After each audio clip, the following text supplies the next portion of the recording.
All right, people are jumping in. What's up, everybody? We'll give everybody some time to jump in as I get going. Hey, if you guys are just jumping in right now, in the comments, if you have a ticket to Flip Hacking Live, let us know if you have one. And then if you do, type in the city that you want me to analyze. So right now, I haven't picked a city. I'm going to analyze a city. I'm going to go through in hopefully 30, 40 minutes and just analyze it just like I would if I was going into that city right now. And I also promise you I won't go into your city directly right away if it's really good. So let us know if you got a Flip Hacking Live ticket. Let us know where you're from. And let us know what city you want me to work on. And I'm just going to stream this thing into our group real quick. And I'll be back in a second. Okay, Kyle's on with me. Let's see. I'm going to open up the chat. Let's see. Got a ticket Toronto, have a ticket, analyze Cincinnati. Oh, that's a cool one. Okay. I don't know anything. I don't know a ton about Cincinnati. Might be a good city. Boone, North Carolina. I think that's a small one. Steel City. What is the Steel City? Pittsburgh? Bought a ticket, currently live in Bremerton, Washington. Birmingham, North Decatur, so Atlanta. Have my ticket, Alameda, California. What's up, Ben? Baltimore, Maryland. I know that city really well. Yes, I have a ticket. Can we look into Cleveland, Ohio? So Cleveland, Ohio would be pretty cool. Yes, a ticket in New Hampshire, Rancho Cucamonga, Pensacola, Don. Yeah, I know Pensacola too well. I can't analyze Pensacola. So my goal is to analyze a city that I don't really know that well. I definitely have never looked at any of I want to use free tools. I want to jump in here and just kind of dive in. I'm actually a little bit nervous. This is kind of like I feel like it's a test for me to see how I do. And I'm going to kind of talk you through it just like I would analyze any city here in the US, ideally. San Diego's a city I know way too well. Encinitas, these kind of areas. So, okay, keep them coming. I see people are jumping in here. We got almost 50 people on. Philadelphia, Pace, Florida. Hey, Crystalline, how are you? I know Pace, Florida well too. It's good to see you. Let's see. Aldie, Virginia.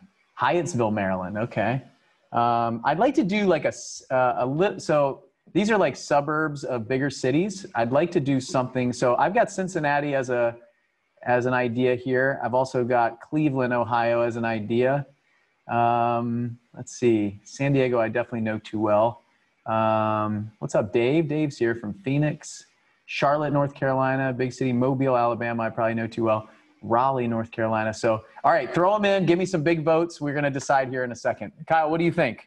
Cincinnati, Cleveland, Colorado Springs? I think those fit your criteria pretty well, Cincinnati, Cleveland. Richmond, Virginia. Richmond, Virginia would be a cool one. I don't really know that too well either. Okay, let's narrow it down to Cleveland, Richmond, and Cincinnati. So that's what we got. Those are our 3 votes. If anybody is, let's see. Come on, everybody that's on the call right now. You want Ohio or you want Virginia? So Cincinnati, let's see, Richmond, okay, Virginia, Cleveland, Virginia, Ohio, Richmond, Virginia. That's like Virginia. evenly split. I know. All right, let's do, man, okay, I'm going to throw Cincinnati out because I know Cincinnati too well. I lived in Dayton, Ohio for a while, so I kind of know the area. I don't really know Richmond that well, even though I kind of grew up in Baltimore. Let's do Richmond. We're going to do Richmond. All right. I'm going to jump into Richmond, Virginia right now. You guys ready?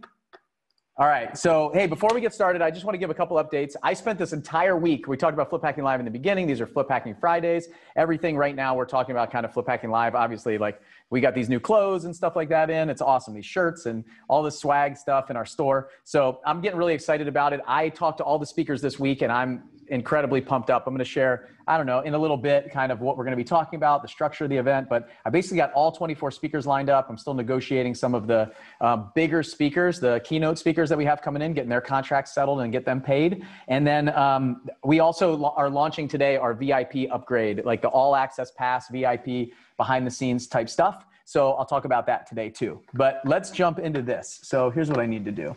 I'm going to share my screen and we're just going to go. So let me see.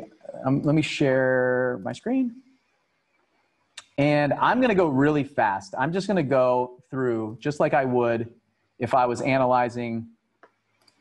Let me just set up my Zoom settings to use dual monitors. Okay, just like I was analyzing this, like I was going to go into this market. So I think we picked Richmond, Virginia, right? Richmond, Virginia. All right, can you guys see my screen? Kyle, can you see my screen? Yeah, you're good. Okay, cool. All right, and if you guys got anything in the chat here, drop it in there. So basically, what I've got here is list source. A lot of you guys probably know it and use it, and I'm going to start there. When I start thinking about a city, the first step that I do is supply and demand. I think about that. And I'm going to analyze this like I was going in to do some virtual wholesaling. A lot of what we talk about today, if you're a flipper, will apply to you. Trust me, 100%. Now, if I was a flipper, if there's times there where I would think differently as a flipper and a wholesaler, I'm going to highlight it for you. So for me, in the beginning, as just kind of analyze the market as a wholesaler, the first thing I'm going to start with is demand. So if you said, hey, Bill, Richmond, Virginia is an area I want to go into. Is there money to be made there as a wholesaler or a flipper potentially? And so the first thing that I'm going to do is start looking for demand. And I want to see how does this city transact? How does it transact for investors? So flippers and landlords primarily.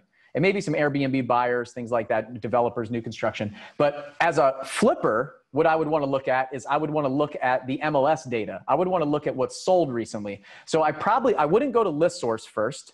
Where I would probably go is to like Zillow or the MLS or a realtor to start asking them questions about what areas is the highest demand for the retail market. So what I'm looking for now as a wholesaler in the beginning of this is what is the demand for off-market properties or investment type properties. So let's jump into list source first. And as a flipper and a wholesaler, when I look at the supply, I'm going to use the same tool to look at supply as a flipper or wholesaler. But right now, as a wholesaler, I'm going to go to list source. As a flipper, I would probably go look at retail sales in Zillow, Trulia, Realtor.com for free sources. And then there's some paid sources that you could look at too, but I want to use free sources today. I don't want to actually spend any money today, even though we might spend a little bit to see what we got. So, all right. So as a wholesaler, I'm going to go here and let's go. So I'm going to create my own list and I logged into list source. So I have an account you can see here. This is William's account, my account, and let me make this as big as I can so you guys can see it.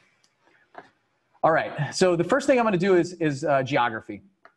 And we talked about Richmond, Virginia. So even before I do this, let's look at Richmond, Virginia counties.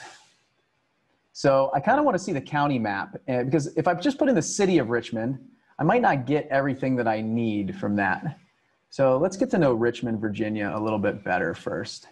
So I'm going to start looking at some of these, some of these maps like this. Hopefully you guys can see this. Let's see if I can get bigger. So let me zoom in on this for you. All right, so I got Richmond. It looks like I got Henrico County, Hanover County, New Kent County. So I got quite a few counties here. Hey, Kai, who was the person who said Richmond? If you're the person who said Richmond, drop your name in the chat because I'm going to ask you a couple questions potentially. So what I would do, and I don't want to get too much information from you at all, but if I was doing this, I would probably look at Henrico County. Looks like I get the city of Richmond. I get some areas outside. So let me see the size of Henrico County. So, okay, Henrico County, as of 2010, the population was 306,935. It looks like it actually misses the city of Richmond outside of that county, possibly. So, oh, it's Richmond County. So I got Henrico County and Richmond County. And okay, this is a good map here. I'm gonna keep this map up for us if I need to come back to it with the counties. Right here, I got Henrico and Richmond. Okay, so I'm gonna use Henrico and Richmond County. So let's see how big Richmond County is. Richmond County, Virginia, population of like 10,000. So it's not huge, but I want to include them unless I want to be outside the city. So let's take a look at Henrico and Richmond County. So one option here, you could put the city, just Richmond, Virginia. You can put the county, you can draw a map. Like I could draw a map around the area and I'll show you a couple of those things. So let's see, we got the state is Virginia. Available county, I want Henrico County.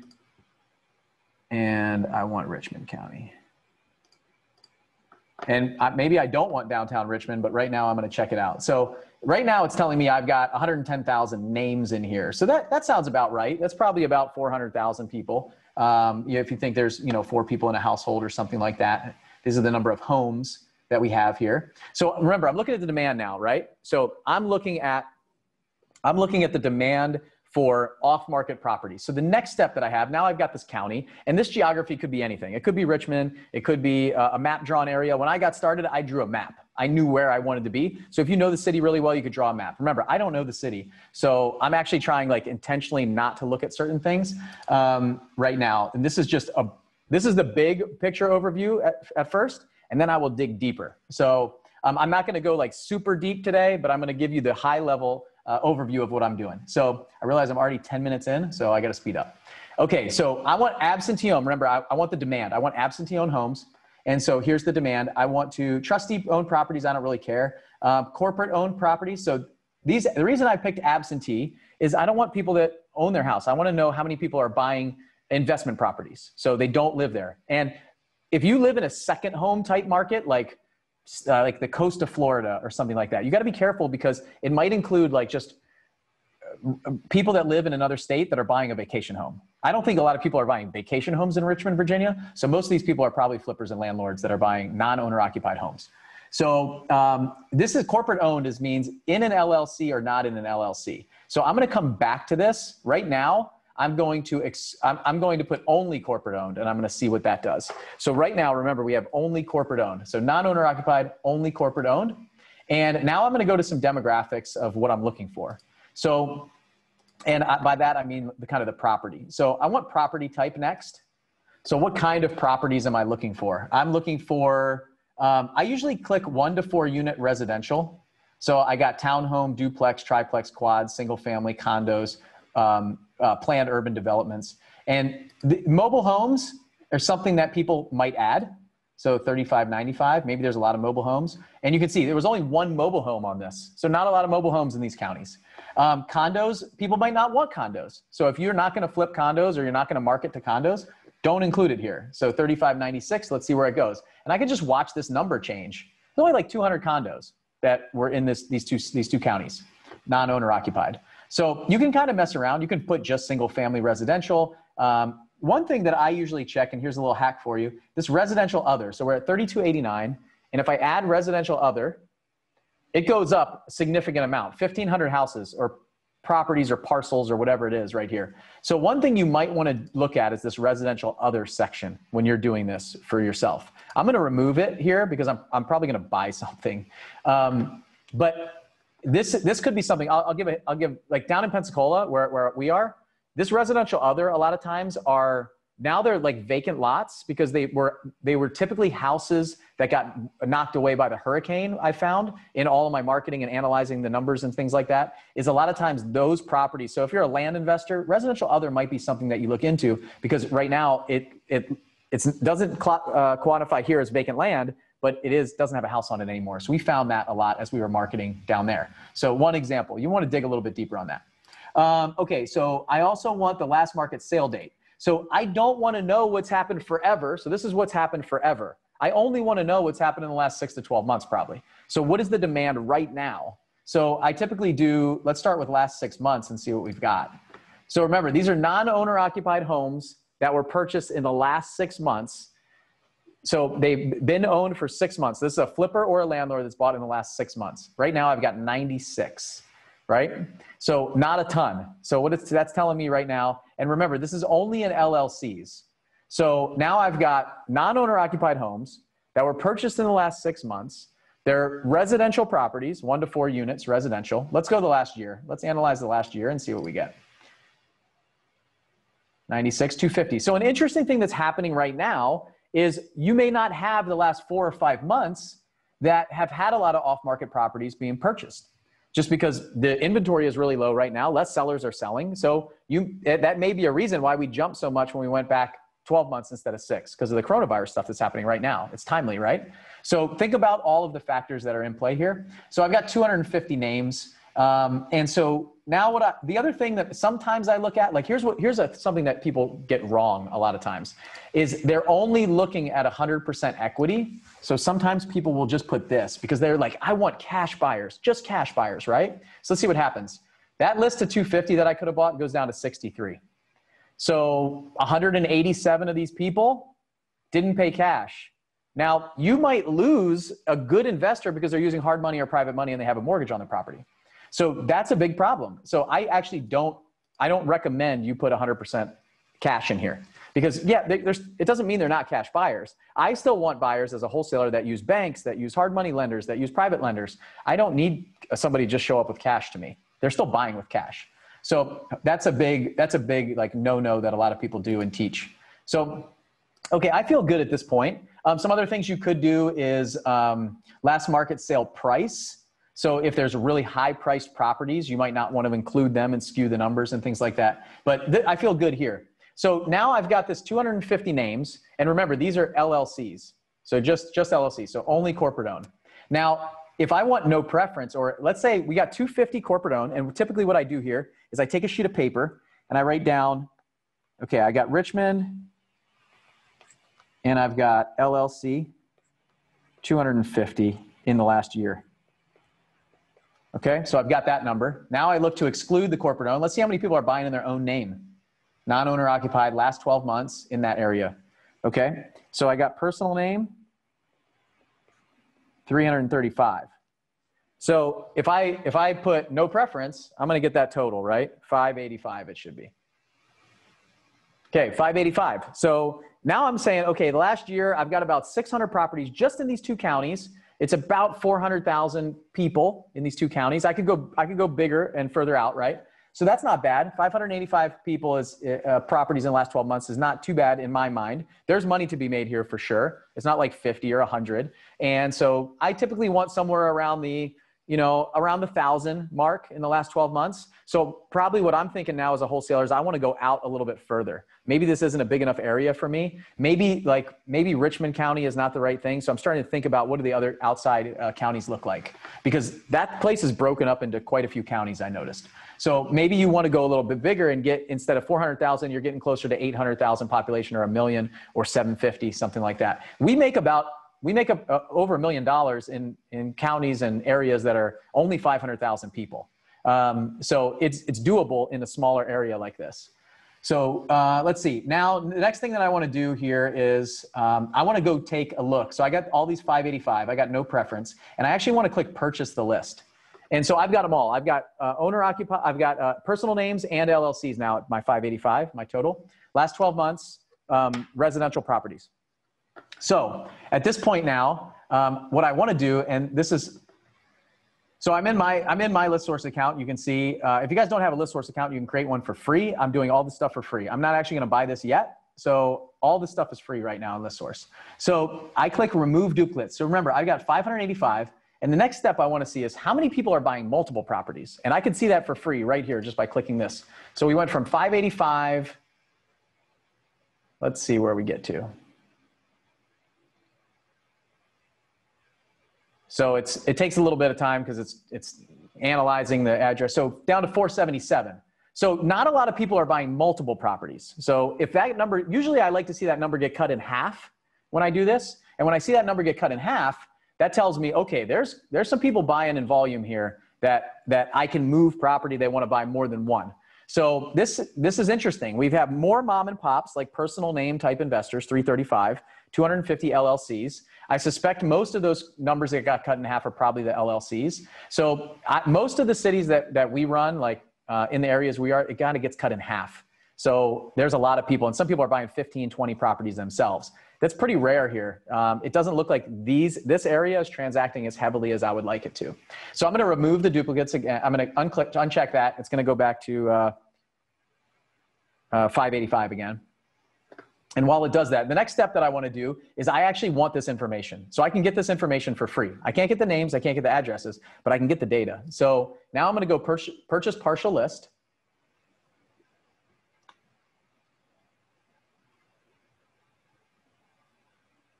And what I'm doing here is I can actually download an Excel spreadsheet that's going to show me the number in the different in the different zip codes. So I can see what zip codes are transacting the highest.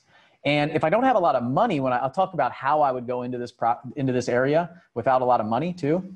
Next. So, okay, so what I want to do is I want a custom selection, and I want to group them by zip code.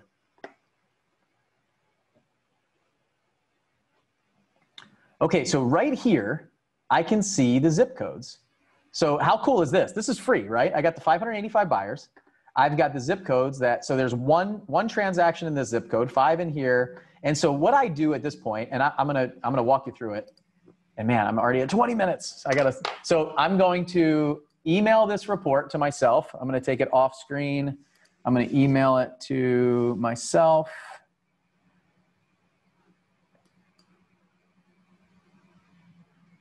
And it'll come in my email in the other screen, and I'm gonna open it up and I'll pull it back over. So they're gonna email me a CSV file.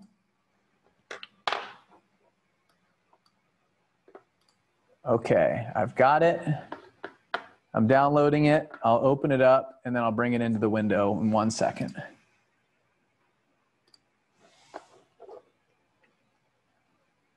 Okay, and the reason that I'm doing this way is because I want to be able to now sort it.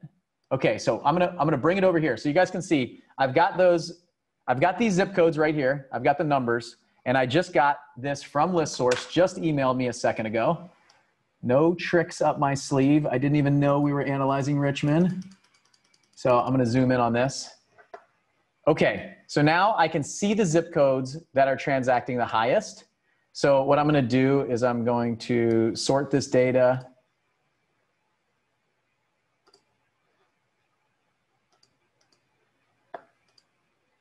Let's see, I want column B. All right. So here we go. I actually want it the other way. Largest to smallest. Okay, so now what I can see is if I sum this up,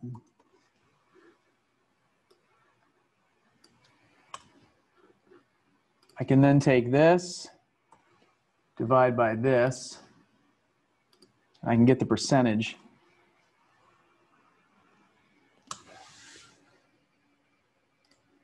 Sorry, a little bit of formatting here. You're gonna have to watch me do this. I don't know. I'll drag this down. So this is the percentage that I have. I'm trying to, let's see.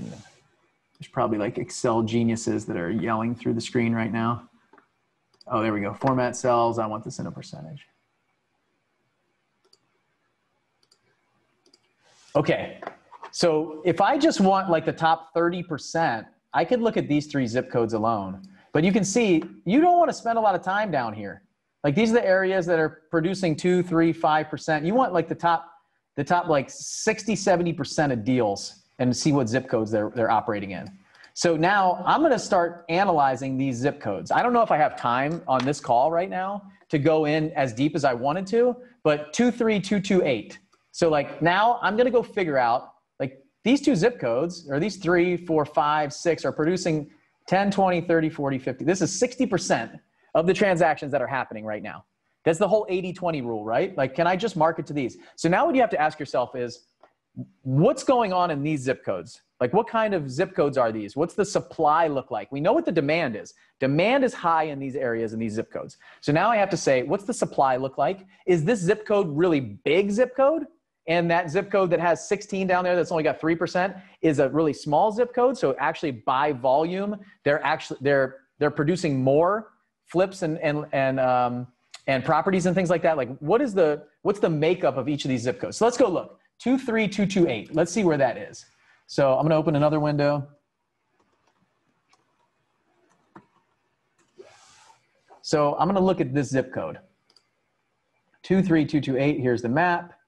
So it's north of Richmond. It's got a botanical garden here, a nice park. Okay, it looks like it's just outside of the city. The city's got some sort of beltway around here. Here's I-95, I'm familiar with that. It's 64. So there's some, and this lakeside area, this might be a really like rich, nice area. So the reason that I'm looking deeper now is when you look at supply, you wanna look and see, like, this doesn't tell you that these were bought off market. This just tells you that these properties were bought to a non-owner occupied person, which is typically an investment property, in the last 12 months. So it could have been that all of these were done on the MLS, and they were all done with a realtor, and they were all paid retail price. So what it's not telling you is that there was distress. So what we're looking for now on the supply side is distress. We want to see if there's distress in the zip code. So you could do 23228 zip code demographics. And you can start seeing, so like I want to start learning more about this zip code, Henrico, Virginia, like what's going on here. You can go to Zillow next. So next thing I might go to Zillow and say, like, what are houses selling for in that area? What do they look like? Are they rental properties? Are they flips? Then the next thing I would do is probably go try to talk to somebody who knows the area. I would get on some free forums, on some Facebook groups. What I didn't do, which I meant to do, was the first thing that I wanted to do today was join a Facebook group in the city. And hopefully I get approved in some RIA group in Richmond. And then I'm going to go in there and I'm going to start scraping email addresses. And I'm going to start looking at building my buyers list. So so at this point, I'm trying to figure out more about 23228, Henrico, Virginia. Because for me, if you look at Nashville, I live in Nashville, and Brentwood is a city that would show a lot of second homes, cash transactions, those kind of things. But it's such a rich area and so well off that it doesn't have the distress that I need to do off-market deals on the supply side. Think of Beverly Hills. Think of the really rich areas in most cities where you're going to spend a lot of money to find properties there without a lot of return. You might do 1 or 2 deals a year and make big money on it, but you're going to spend a ton of money to go find it and a lot of time. So what you want to look for is those blue collar areas where the distress lives, where the off-market properties are. And that's what you're doing here when you start looking at these zip codes. So 23229. 23229. So this is it looks like it's almost the next one over, right? So we have this lakeside area. Now we got Tuckahoe area. So I want to start learning more about this. They got the Museum of Fine Arts. You got green spaces here, the West End. You're kind of right on the outskirts of Richmond. So I'm starting now to realize what's going on in these different areas. And I'm going to start doing research. I'm not going to dive deep into this because I have a few more things I want to cover. But the next step is to figure out, okay, I'm going to go deeper. Is this, and then I'll start highlighting zip codes. The next thing is yes, this is one that I want to market to. This is one that I want to market to. Maybe this one is nope, too rich. It's hard to find deals there. It's mostly, so the next step that I did when I went into another city was I talked to somebody who knows the zip codes. And so it would be hey, tell me about this zip code. Tell me about this one. Tell me about this one. And I also want to see the size of it in population. As you start searching all these zip codes, and I would spend time on most of these. And at that point, kind of draw my map around the area that I'm looking at and be yes, I want to go there. No, I don't. You might do this analysis and find that there's one that has 30 or 40% of the deals are going on in that area. I would say in most of our cities, 40 to 50% of the deal volume that we do is in one zip code.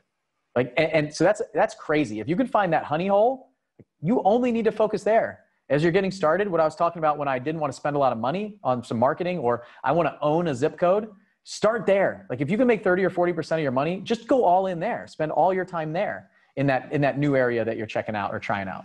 And if there's a ton of volume and a ton of things going on, there's a lot of opportunity in there for you. So that's the demand side. This is the supply side. And the only thing that I've used right now is ListSource and Google, and I haven't spent any money yet.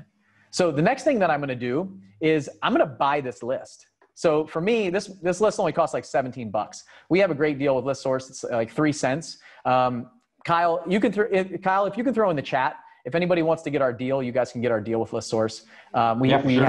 You can come into our account if you want, but we have a great deal where it's like a subscription service if you want 3 cents a name and you don't have it. And so at this point, I'm going to go buy this list. So I'm going to continue to check out. I realize I'm going to buy it. I'm going to open it up. And the person from Richmond is on this call, right, Kyle? Yeah, Melissa. Yeah. Who is it? Melissa? Yeah. Okay, Melissa. Cool. So Melissa, I'm going to buy this list. I'll send it to you after. And because I want to ask you if you know some of these people and you recognize some of them on there. So let's see. I'm going to buy it. I'll download it, and then I'll send it over to you when we get done. For some reason, oh, I know what's happening. I got to go to all leads and check out.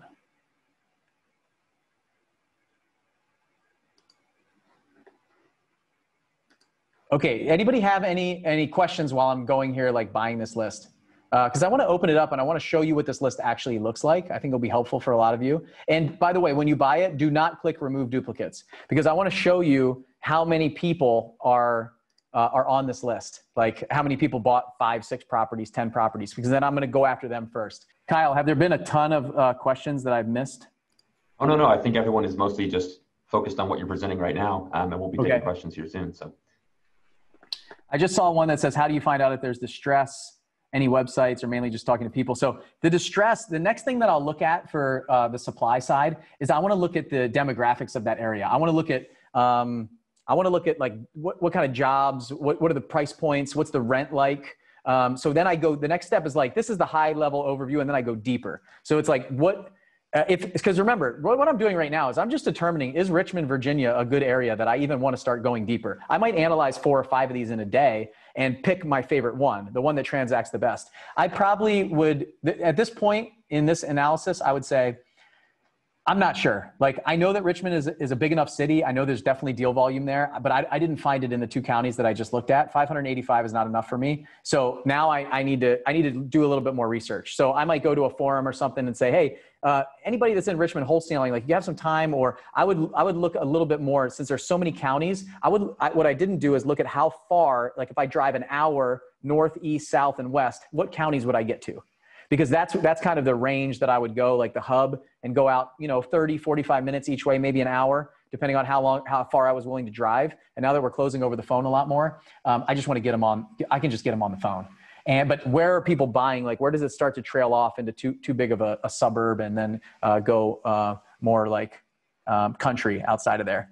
So yeah, for me, I would look at that stuff for distress. I would look at like job loss, vacancy rates, like rental rates, price points of the houses. I don't want to look in the $1 million area. I want to look in the area where there's like, probably in Richmond, Virginia, it's probably like, I don't know, like $100,000 to $200,000 type houses, somewhere around there, maybe even $50,000 and up in a city like that. So, okay, I've got my list here. I'm gonna download it, and I'll open it up for you guys so you can see it. But there's a lot of ways. Just think about distress. Like, who are the people that are selling off-market properties? Who's got problems going on? Who's got, in the really nice neighborhoods like Brentwood, there might be an occasional foreclosure, but like, what's the foreclosure rate in the different cities and counties? You can find, it's all public information. You can Google all this stuff and find this stuff for free. And remember, I'm doing this on a shoestring budget. Like, there are apps, and there's services and things like that accumulate this data for you that you can pay for. But what I'm trying to do here is I'm trying to show you guys that it's possible to do this stuff with like little to no money and not spending a ton of time. I think like in an hour, I can get this stuff. I can get all the stuff that I need to determine, like, even right now, I'm at the point now in just 30 minutes, 28 minutes to say, I have an idea of what I need to do here. And it is a viable market, but I need to go outside and look a little bit deeper at the external type, the other counties that I skipped over.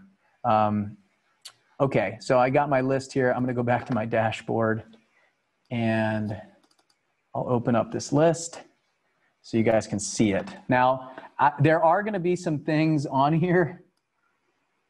I'm actually, before I show it to everybody, I'm going to take away some people's like personal information and stuff like that. But I'll show you I'll kind of zoom in to show. I'm just gonna hide a few windows. Hide these, and I'll show the property address. Okay. I think I've got it to a point where I can share it. So again, remember, I don't know anything about Richmond. And here's what I just bought for $17. So we've got this owner name, and you can sort this however you want. But one thing I typically like to do is take it, and I like to take the data and I like to sort it by, let's start with owner's name, like the owner label name. A to Z, list has headers.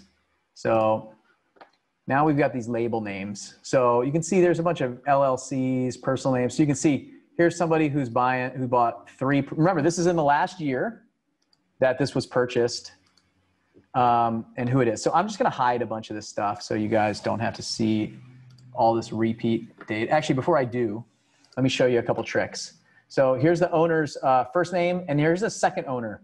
So sometimes you'll see a second owner's name in here. Usually it's like a spouse or somebody like that. But sometimes what you can see is you can get an LLC that has a second owner that has like a personal name, or it's non-related parties. And if you're going to the point where you're going to start skip tracing these people and text them remember, these are your buyers, right? These are the people that bought in the last year. So these are your buyers. If you're getting to the point where you're skip tracing them or something like that, I want all the names because I want to be able to skip trace. Look at this. This is probably some sort of hedge fund or something, or a bigger property buyer. You can see, anyway, we'll go through some of this stuff. I'll talk through some of the data of what you guys want to see. But I'm going to hide this stuff for now because I don't think it's relevant for what we're doing. And now we just have the owner's name and the property address. And then you've got what it is, like what county it's in. So this is Henrico County, Richmond County. So you can see the spread, and then what type of property it is, townhouses, single family, duplex, stuff like that. So now what I'm looking for, and typically what I do now is I send this off, like I want like thousands of names. I send this off to a VA, and then I say, okay, I want another tab down here that has anybody who bought more than 3 or 4 or 5 properties per year, whatever you decide on this list. And then they'll take them, they'll put it over into another tab because I don't need to do all this stuff. And then they'll send it back to me. And then I'll say, okay, well, here's the buyers that I really want to start going after. I want to start building my buyers list. These are great buyers to build. So then I might go to their website. I might send them a message. Hey, do you want more properties? I'm a new wholesaler in your area. Come get on my list. I might send them, I might skip trace them and go find the owner. I can go to the public records. I can have that same VA go to the public records, figure out who the owner of that LLC is, and write down all the owners of the LLC. So then we can skip trace those names. And so that's going to cost a little bit of money, but not a ton to skip trace names like that and find that information. You can go the free way and just go look for these people. So at this point, let's pick this. Here's one. They bought 3, this property investors. And so they've got 1, 2, 3. These are different areas, different cities, all single family residential. So probably some sort of landlord. Here's another one that has 3 properties. If we go down to, here's this Cava Capital. So what I'm typically looking for is to say, are they all on the same street? Say they bought a bunch of townhouses. Like this is probably like a package deal. They're probably like all right next to each other. And it was somebody coming in. It doesn't tell me that they bought like 8 single family residential properties for rentals or to flip. Now, as I come down here, what I really like is the personal names. I like the landlords that are buying their personal name because they probably aren't working with a bunch of other wholesalers. They're probably buying, off MLS. They're probably buying with a realtor, and I can probably provide them with really good value. And so if I can get a hold of some of these folks that have personal names, a lot of people skip that. They just pull the LLCs. So anyway, I realize I'm going pretty deep here, and I was trying not to, but this is all good stuff. Hopefully you guys like this. This GFD properties, you can see they're all single family residentials. What you see here is a lot of them are on the same street. So they probably bought a package from a bank or something like that potentially, but they're almost all on the same street. So I'll start looking and see, are they around town? Are they all different areas? Definitely probably try to get a hold of somebody on the acquisition side of this company. And you can just go down the list and see who's buying a bunch. This guy's buying a bunch, things like that. So this stuff is very valuable. So, and remember, this is only 585. Imagine if we did 3,000-4,000. Like when I did this in Nashville, when I moved here in Nashville, I had 3,000 or 4,000. And what I found was there was one buyer that was buying 800 properties a year. 800 properties a year. So I need to get a hold of that company and figure out how to move our properties to them because they're pretty much buying anything. So, okay, let's see. Where do I want to go from here? So now we've got the supply and the demand. So we talked about the demand. We talked a little bit about the supply. So now what I want to do real quick is I want to go back to list source. And I think it was Michelle. Michelle will send you just if you send Michelle, if you send us an email to info@sevenfigureflipping.com, I'll send you this list so you can have it. Melissa, I think was your name? Oh, Melissa. Sorry, Melissa. Melissa, if you send us an email to info@sevenfigureflipping.com, I'll send you that Excel sheet. Okay, so now what I want to do is look a little bit more on the supply side real quick, and then we'll wrap it up for some questions. I realize I'm not leaving a ton of time for questions because it's I'm going a little bit over what I planned on. So now at this point, I want to look at the same thing. So it's Henrico County and Richmond County, if I remember right. So I'm going to create my own list. And I'm going to look for the seller side. I want to see what am I going to be marketing to. So I didn't write down that zip code, but I think it was 23383. 23383. Oh, I've got it right here, actually. So now I've got this 23228. So I'm going to grab 23228, 23229, and 23231. I'm going to grab the top 40%. I'm going to grab all these four. And 23060. Actually, I can just do this. This is probably faster. Let's grab the top 50%. So here's the top 50% of the houses. I just copied that. So now I want to go to zip code. So now I'm going to take this data and I'm going to paste it in there. So there's my 5 zip codes that I just copied in, and I'm going to add them. So now remember, this is the supply. Now I want to see, like, how many houses do I have to hit if I'm going to send a blanket direct mail to this area? Like, what do I want to do? So this is now me looking at the supply, and I'm going to start marketing to this. So now options, I'm going to go to absentee owned, because right now, the season that we're in, owner occupied sellers, not my favorite person to hit with direct mail or even cold calling or texting.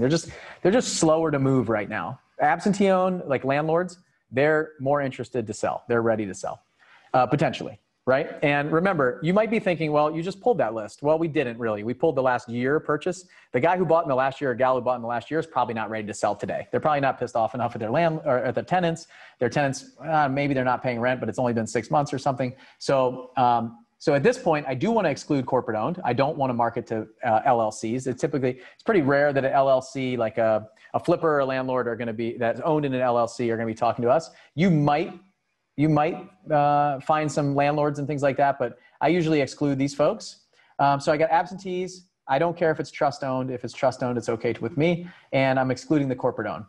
So I've got my geography. It's those 5 zip codes. Now I want to go to property, and I'm going to use the same property criteria. So I've got property type, single family, 1 to 4 units residential. I'm going to take out condos. Again, there weren't a ton of condos, but I don't want condos. And so townhouse, duplex, triplex, quad, single family, plan urban. I bet there's none of these. Let's see.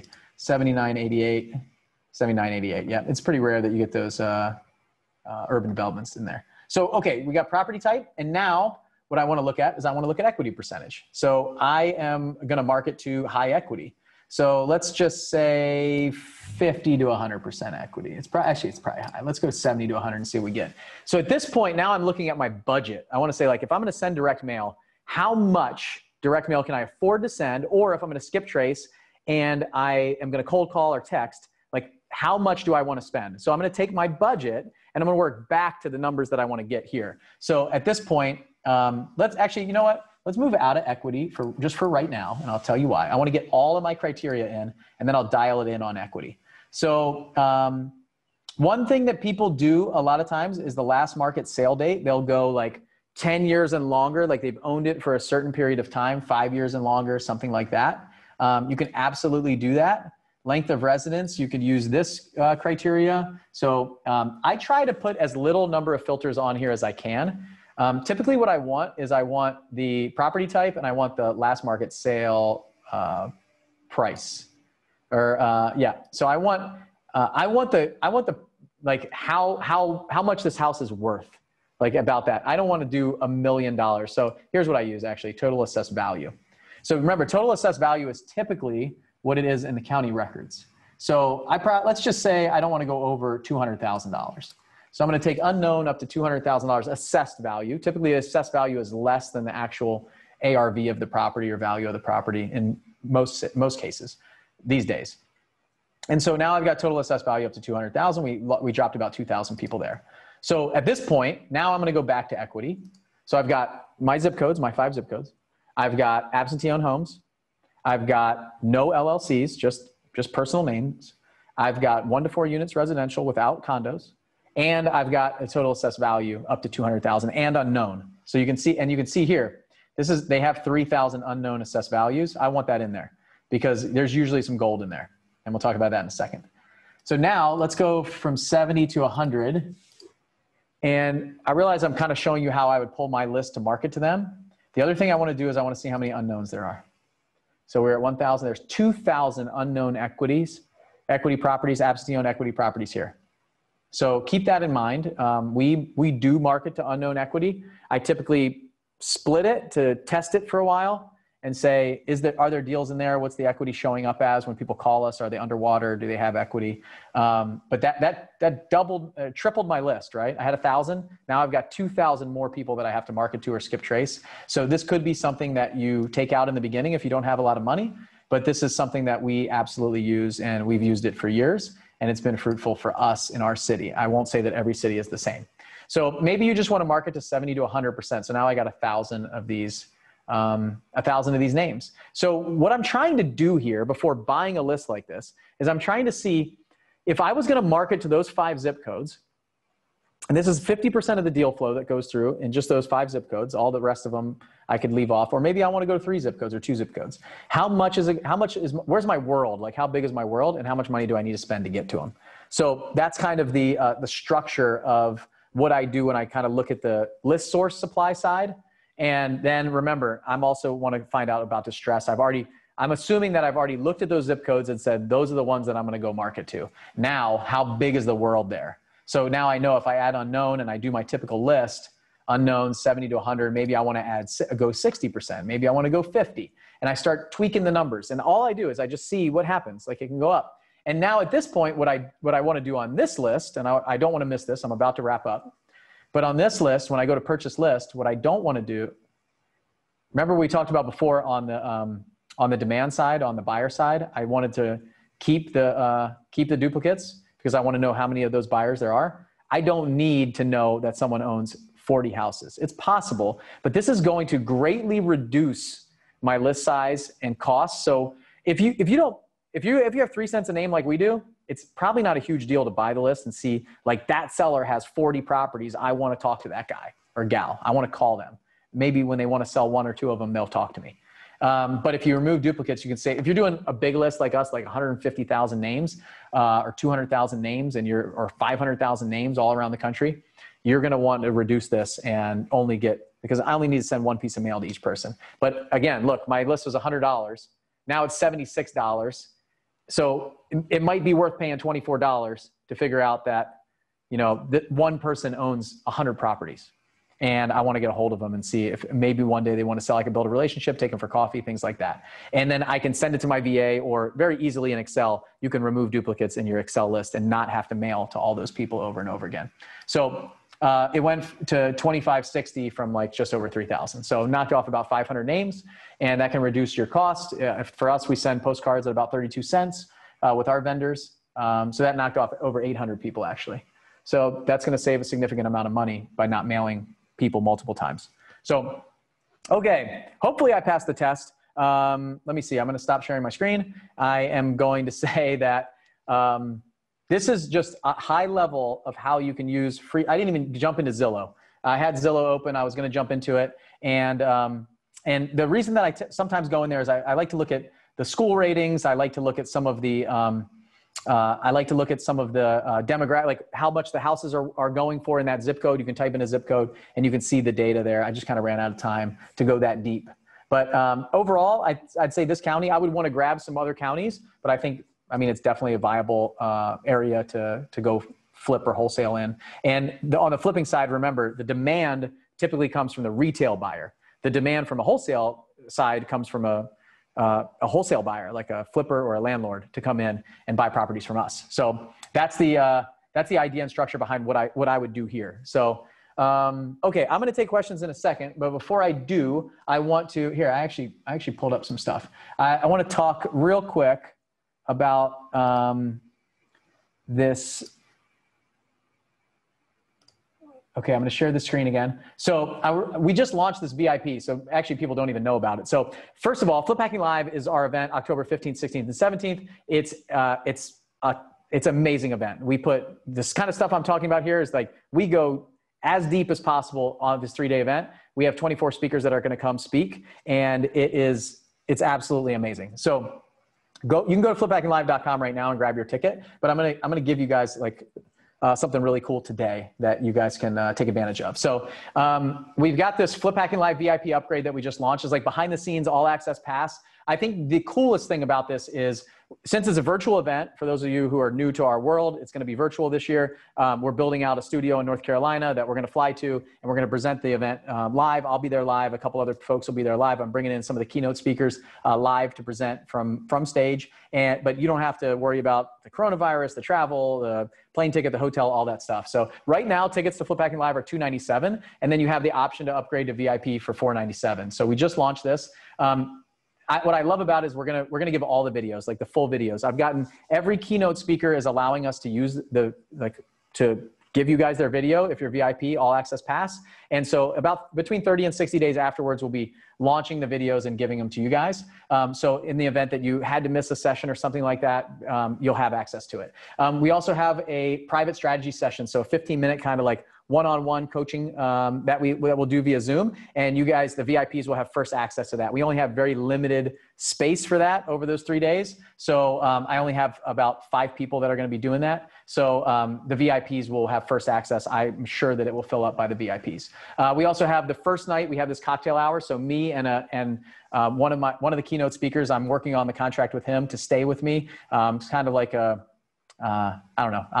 I'm going to surprise you guys with him, but he's going to stay and answer questions. And then each lunch on Thursday and Friday, I'll be doing question and answer with some of my friends and other folks that do it. And then when we're doing question and answer with the speakers, you'll have front of the line priority Q&A. So that's what the VIP is. The reason I'm telling you about that is, like, you have to get a ticket to Flip Hacking Live first. It's $297 right now. Prices are going to go up next week. And then VIP is on top of that. So, and then this landing page describes kind of all the stuff and the extras. The recordings themselves, it's amazing to have access to this. So I'll be here again next week, and I want to do these every week. I'll come up with something else cool next week that we can do. But if you guys want to see something special, if there's some things that you guys need, drop it in the Facebook group. If you're not a member of our Facebook group, 7-Figure House Flipping and Wholesaling, make sure that you join, answer the questions. We have hundreds of people that are not currently let in because they're not answering the questions. You don't have to give us your email address if you don't want to. That's totally fine.